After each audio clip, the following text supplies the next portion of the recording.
Oi pessoal, tudo bom? No vídeo de hoje a gente vai aprender um pouquinho sobre a religião do Egito Antigo.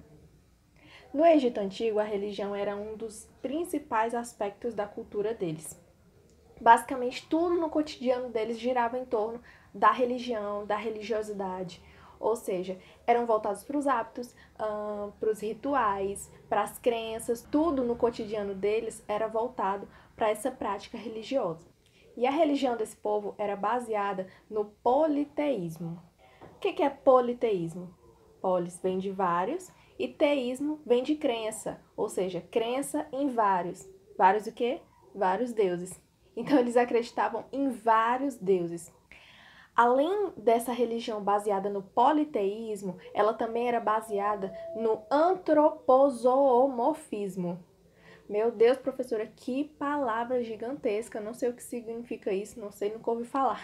Vamos devagar, vamos por partes. Antropozoomorfismo. Antropo significa ser humano, humanidade, homem. Zoo significa animais. E morfismo significa forma, ou seja, a forma de homem e animal. Além deles acreditarem em vários deuses, alguns desses deuses tinham a forma meio humana, meio animal. Mas não eram qualquer animais que eram cultuados como os deuses, não. Eram animais do cotidiano deles, chacais, falcões, gatos, alguns animais que faziam parte do cotidiano daquela região. Antes da unificação do Egito, ou seja, antes de toda a região egípcia pertencer a um faraó só, ser governada por uma só pessoa, a região era formada por vários nomos, ou seja, vários clãs, várias tribos, várias comunidades.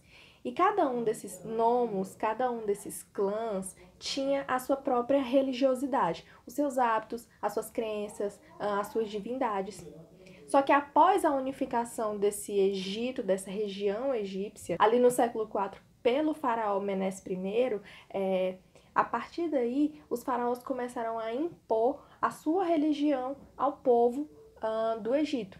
Ou seja, aquela diversidade de rituais, aquela diversidade de crenças que tinha no Egito antes da unificação, diminuiu consideravelmente. Os faraós que governaram aquela região após essa unificação começaram a impor a sua religiosidade em cima do seu súdito. E com isso, eles começaram a impor o culto aos deuses Amun-Ra, que era a representação do sol, ao deus Osíris, que era a representação da morte, figura da morte, a deusa Ísis, que representava a fertilidade. Só que mesmo com essa imposição dessas divindades, da crença dessas divindades, aquela diversidade ela não foi completamente anulada. Ainda existiram algumas características próprias de cada clã dentro de algumas regiões do reino egípcio.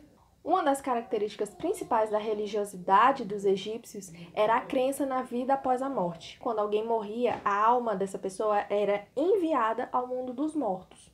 Depois era julgada naquilo que eles chamavam de tribunal de Osíris. Lembra que eu falei que Osíris era o deus que representava a morte, enfim. Após a morte, a alma era enviada ao tribunal de Osíris, para que aquela alma fosse julgada e ela pudesse retornar ou não ao seu corpo. Segundo o livro dos Mortos, que é um dos livros mais importantes relacionados à religião do Egito antigo, que possui ali vários hábitos, várias crenças, descrições de vários rituais, enfim. Segundo o livro dos Mortos, esse tribunal acontecia com a pesagem do coração da pessoa que tinha morrido. Então, o coração ele era posto numa balança e pesada junto com a pena da justiça. Aí, nessa pesagem, o destino da alma daquela pessoa era decidido. Se o coração pesasse menos, fosse mais leve do que a pena, ele podia retornar ao seu corpo. Se o coração tivesse o mesmo peso da pena, ele ia direto para o mundo dos mortos. Mas se o coração pesasse mais do que a pena, a alma era destruída e aí babou, acabou, fim do jogo. Por conta dessa crença na vida após a morte, um possível retorno da alma ao seu corpo, os egípcios eles achavam necessário conservar os corpos das pessoas que acabavam morrendo. E é nesse processo que nasce a tradição da mumificação. A mumificação, que é a conservação desses corpos para que a alma depois pudesse voltar a ele, pudesse reviver. E esse processo ele cumpria várias etapas, sempre voltadas à questão da religião, enfim, sempre com a presença de sacerdote. Tinha várias etapas, como eu falei, a limpeza, a retirada dos órgãos, alguns órgãos, como o pulmão, enfim, eram colocados em vasos. O coração não era retirado, o cérebro era jogado no rio Nilo. Depois da retirada desses órgãos, tinha a bandagem, colocavam ervas, sal, enfim, tinha vários processos para que ocorresse essa mumificação, para que ocorresse a conservação desse corpo, que era um processo caro, custoso, por isso que nem todo mundo tinha acesso a esse tipo de hábito. Eram só os nobres, a família real, enfim. Com o desenvolvimento dos processos de mumificação, os egípcios acabaram desenvolvendo também percepções e conhecimentos com relação à anatomia, à medicina. Isso ajudou a criar no povo egípcio um autoconhecimento sobre esses ramos científicos. E além disso, depois que a pessoa era mumificada, ela era colocada dentro de um sarcófago, né, que é mais ou menos aquilo que a gente entende como um caixão, só que bem típico da época, um sarcófago.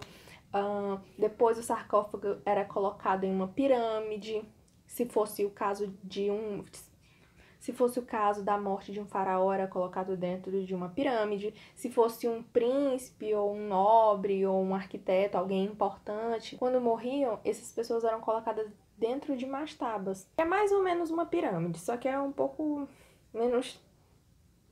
Enfim, vou colocar as imagens aqui para vocês entenderem mais ou menos a diferença entre uma pirâmide e uma mastaba. As pirâmides eram voltadas aos faraós e as mastabas eram aos nobres, aos príncipes, enfim, as pessoas com uma classe social mais elevada. E isso, né, o desenvolvimento desses grandes templos, dessas tumbas, enfim, acabou desenvolvendo também no Egito um autoconhecimento sobre engenharia, sobre arquitetura. E dentro dessas pirâmides, dentro dessas mastabas, eram pintados hieroglifos, né? Dentro das pirâmides eram pintadas e inscritas hieroglifos que representassem a segunda vida, né? A questão do paraíso, de um certo paraíso, das recompensas do faraó, enfim, mais uma questão religiosa. E dentro das mastabas eram escritas coisas do cotidiano, da vida daquela pessoa, da primeira vida daquela pessoa. E eram todas pinturas feitas à mão, com cores muito vivas, tinha uma forte presença da cor azul, que era extraída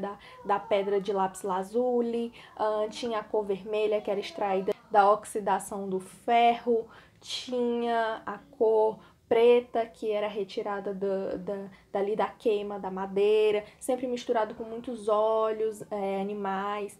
E quando toda aquela pintura havia sido feita, eles jogavam uma base de banha, um certo tipo de banha ou óleo animal, aquilo ali para selar aquela pintura. Tudo dentro desses templos, dentro dessas pirâmides, dentro dessas tumbas, como eu falei, mostrando que a vida e o cotidiano dessas pessoas do Egito Antigo sempre eram muito voltadas para a questão da religião.